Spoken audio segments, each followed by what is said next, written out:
ಮಗಳೇ, ನೀವು ಸಂಗೀತ ಕಲಿಯುವವರು ಇದನ್ನು ನೆನಪಿಡಿ. ಗಂಟೆಗಟ್ಟಲೆ ಮೈ ಮರೆತು ಸಂಗೀತ ಪ್ರಾಕ್ಟೀಸ್ ಮಾಡ್ತಾ ಇದ್ರು. ಯಾರು? ಸ್ವಾಮಿ ವಿವೇಕಾನಂದರು. ನಿನ್ನ ಸಂಗೀತ ಗುರುಗಳಾದ ಡಾಕ್ಟರ್ ಮಹೇಶ್ ಪದ್ಯಣ್ಣ ಸರ್ ಅವರ ಹತ್ರ ನಾನು ಕೇಳಿದ್ದೆ, ಒಳ್ಳೆ ಸಿಂಗರ್ ಆಗಬೇಕು ಅಂತಂದ್ರೆ ದಿನಕ್ಕೆ ಎಷ್ಟು ಹೊತ್ತು ಪ್ರಾಕ್ಟೀಸ್ ಮಾಡಬೇಕು ಅಂತ. 2 ಗಂಟೆ. ಅವರು ಹೇಳಿದ್ರು, ಗಂಟೆಗಟ್ಟಲೆ ಹೇಳಿದ್ರು. 2 ಗಂಟೆನೂ ಅಲ್ಲ, 4 ಗಂಟೆ ಹೇಳಿದ್ರ ಅಂತ ನನಗೊಂದು ನೆನಪೀಗ. ಹಾಗೇನೆ ಸ್ವಾಮೀಜಿಯವರು ಗಂಟೆಗಟ್ಟಲೆ ಮೈ ಮರೆತು ಹಾಡ್ತಾ ಇದ್ರು. ಮಗಳೇ, ಎಷ್ಟು ಪ್ರಾಕ್ಟೀಸ್ ಮಾಡಿರಬಹುದು. ಹಾಗೆ ಪ್ರಾಕ್ಟೀಸ್ ಮಾಡಿದ ಕಾರಣದಿಂದ ಅವರು ಹಾಡ್ಲಿಕ್ಕೆ ಶುರು ಮಾಡಿದ್ರು ಅಂತಂದ್ರೆ ಅವರ ಫ್ರೆಂಡ್ಸ್ ಎಲ್ಲ ಬಂದು ಕೇಳ್ತಿದ್ರಂತೆ. ಕೇಳೋದಕ್ಕೆ ಹೀಗೆ 10 ಜನ ಸುತ್ತಲೂ ಕೂತ್ಕೊಳ್ತಾ ಇದ್ರಂತೆ. ಇವರು ಮೈ ಮರೆತು ಹಾಡುದಷ್ಟೇ. ಸ್ವಾಮಿ ಪುರುಷೋತ್ತಮಾನಂದಜಿಯವರು ಬರೀತಾರೆ ಅವರ ಲೈಫ್ ಹಿಸ್ಟ್ರಿಯಲ್ಲಿ, 10 ಜನ ಕೂತ್ಕೊಂಡು ಸಂಗೀತವನ್ನ ಕೇಳ್ತಾ ಇದ್ರು. ಎಷ್ಟು ಚೆನ್ನಾಗಿ ಹಾಡ್ತಾ ಇದ್ರು ಅಂತಂದ್ರೆ ಒಮ್ಮೊಮ್ಮೆ ಆ ರಾಗದ ಅಧಿದೇವತೆಯೇ ಎದ್ದು ಬಂದಿದ್ದಾಳೋ ಏನೋ ಅಂತ ಭಾಸ ಆಗ್ತಾ ಇತ್ತು ಅಂತ.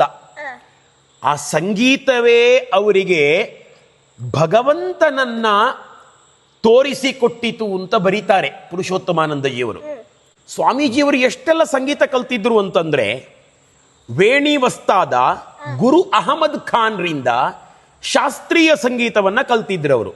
ಆಮೇಲೆ ಉಜಿರ್ ಖಾನ್, ದುನ್ನಿ ಖಾನ್, ಕನ್ನೈಲಾಲ್ ಧೇಂಡಿ, ಜಗನ್ನಾಥ ಮಿಶ್ರ ಅವರಿಂದ ಉರ್ದು, ಹಿಂದಿ, ಪಾರ್ಸಿ ಭಾಷೆಗಳಲ್ಲಿ ಅನೇಕ ಹಾಡುಗಳನ್ನ ಕಲಿತರು.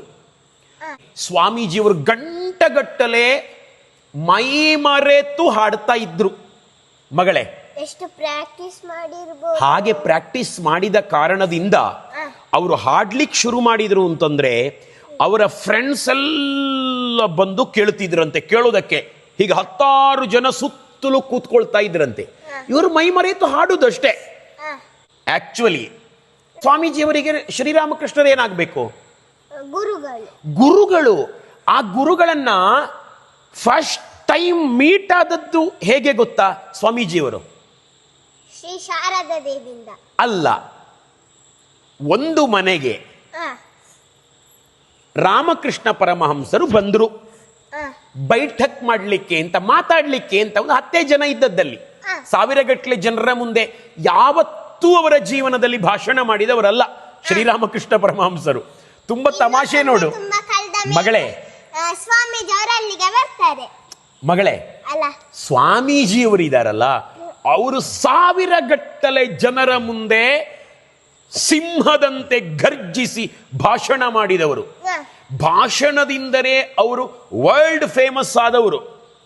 ಅವರನ್ನ ತಯಾರು ಮಾಡಿದ ಶ್ರೀರಾಮಕೃಷ್ಣ ಪರಮಹಂಸರು 1000 ಜನರ ಮುಂದೆ ಭಾಷಣ ಮಾಡಲೇ ಇಲ್ಲ.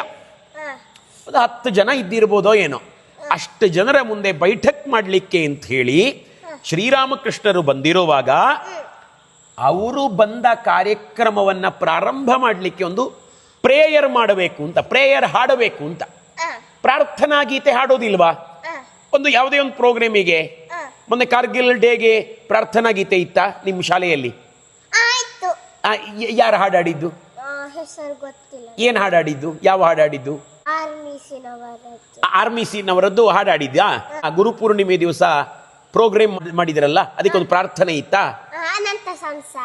ಅನಂತ ಸಂಸಾರ ಸಮುದ್ರ ತಾರ ಹಾಡಿದ್ದ? ಯಾರು ಹಾಡಿದ್ದು? ಜೀವಿಕಾ. ಹಾಗೆ ಒಂದಷ್ಟು ಜನ ಹಾಡಿದಾರಲ್ಲ. ಹಾಗೆ ಸಂಗೀತ ಪ್ರೋಗ್ರಾಮ್ ಅಲ್ಲಿ ಹಾಡಿದ್ದೇನೆ, ಅವತ್ತು ನೀವು ಸಹ ಬಂದಿದ್ರಿ. ಹಾಗೆ ಹಾಡುವ ಒಂದು ಪದ್ಧತಿ ಉಂಟಲ್ಲ ನಮ್ಮ ಭಾರತದಲ್ಲಿ. ಒಂದು ಯಾವುದೇ ಒಂದು ಪ್ರೋಗ್ರಾಮ್ ಶುರುವಾಗುವಾಗ ಹಾಗೆ ಶ್ರೀರಾಮಕೃಷ್ಣರು ಬಂದ ಆ ಮನೆಯಲ್ಲಿ ರಾಮಕೃಷ್ಣರು ಮಾತನಾಡುವುದಕ್ಕಿಂತ ಮೊದಲು ಹಾಡ್ಲಿಕ್ಕೆ ಒಬ್ಬ ಬೇಕು, ತುಂಬಾ ಚೆನ್ನಾಗಿ ಹಾಡುವ ನರೇಂದ್ರ ಇದ್ದಾನೆ ಅಂತ ಈ ಸ್ವಾಮೀಜಿಯವರು ವಿವೇಕಾನಂದರಾಗೋದಕ್ಕಿಂತ ಮೊದಲಿನ ಹೆಸರು ನರೇಂದ್ರ ಅಂತ. ಈ ನರೇಂದ್ರನನ್ನ ಆ ಮನೆಯವರು ಕರೆದದ್ದು. ಹಾಗೆ ಹಾಡ್ಲಿಕ್ಕೆ ಅಂತ ಬಂದ ನರೇಂದ್ರನನ್ನ ಫಸ್ಟ್ ಟೈಮ್ ಶ್ರೀರಾಮಕೃಷ್ಣ ಪರಮಹಂಸರು ನೋಡಿದ್ದು. ಅವರಿಗೆ ಒಂದು ವೇಳೆ ರಾಮಕೃಷ್ಣ ಪರಮಹಂಸರಿಗೆ ನರೇಂದ್ರ ಸಿಗದೇ ಇರ್ತಿದ್ರೆ ಈ ವಿವೇಕಾನಂದ, ಈ ವರ್ಲ್ಡ್ ಫೇಮಸ್ ವಿವೇಕಾನಂದ ಇವತ್ತು ನಮಗೆ ಸಿಗ್ತಾ ಇರಲಿಲ್ವೋ ಏನೋ. ಗೊತ್ತಾಯ್ತಾ? ಸಂಗೀತ ಏನೆಲ್ಲ ಮಾಡ್ತದೆ ನೋಡು. ಹಾಗಾಗಿ ಸಂಗೀತ ಅಂತ ಹೇಳೋದು ಒಂದು ಒಳ್ಳೆ ಸಂಗತಿ ಮಗಳೇ, ಅದನ್ನು ಶ್ರದ್ಧೆಯಿಂದ ಕಲಿಬೇಕು. ಭಗವಂತ ಒಳ್ಳೇದು ಮಾಡ್ತಾನೆ, ದೇವರು ಒಳ್ಳೇದು ಮಾಡ್ತಾರೆ. ನೀನು ಕಲಿತೀಯಾ? ಚೆನ್ನಾಗಿ ಪ್ರಾಕ್ಟೀಸ್ ಮಾಡ್ತೀಯಾ? ಒಳ್ಳೆ ಹಾಡುಗಾರ್ತಿ ಆಗ್ತೀಯಾ? ದೇವರ ಹಾಡುಗಳನ್ನೆಲ್ಲ ಸುಶ್ರಾವ್ಯವಾಗಿ ಹೇಳಿ ದೇವರನ್ನ ಒಲಿಸಿಕೊಳ್ತೀಯಾ? ಈ ಜೀವನದಲ್ಲಿ ಒಲಿಸಿಕೊಳ್ಬೇಕು ಮಗಳೇ. ದೇವರ ಪಾದ ಮೂಲ ಮಾತ್ರ ಸತ್ಯ, ಆಯ್ತಾ ಮಗಳೇ? ಉಳಿದದ್ದೆಲ್ಲವೂ ಅನಿತ್ಯ, ಅಂದ್ರೆ ನಶ್ವರ, ಸುಳ್ಳು, ಎಲ್ಲವೂ ಸುಳ್ಳು, ಅದರಲ್ಲಿ ಸತ್ವವೇ ಇಲ್ಲ. ಸುಳ್ಳು, ನಾವು ಸಹ ಸುಳ್ಳು. ಅದೆಲ್ಲ ಮತ್ತೆ ಮುಂದಿನ ದಿನಗಳಲ್ಲಿ ಮಾತಾಡುವ, ಮೊಬೈಲ್ ಆಯ್ತಾ? ಈಗ ನಿನಗೆ ಮೊಬೈಲ್ ಮೊಬೈಲ್ ಹೇಗೂ ಸುಳ್ಳು, ಎಲ್ಲವೂ ಮಾಯೆ, ಸುಳ್ಳು ಅಂತಲ್ಲ ಮಾಯೆ, ಆಯ್ತಾ? ಇರಲಿ. ಈಗ ನಮ್ಮ ಈ ಮಾತನ್ನ ಸಂಗೀತ ಸರಸ್ವತಿಯ ಪಾದಮೂಲಕ್ಕೆ ಅರ್ಪಣೆ ಮಾಡುವ. ಅರ್ಪಣೆ ಮಾಡು ನೀನು. ಶ್ರೀರಾಮಕೃಷ್ಣ ಅರ್ಪಣಮಸ್ತು.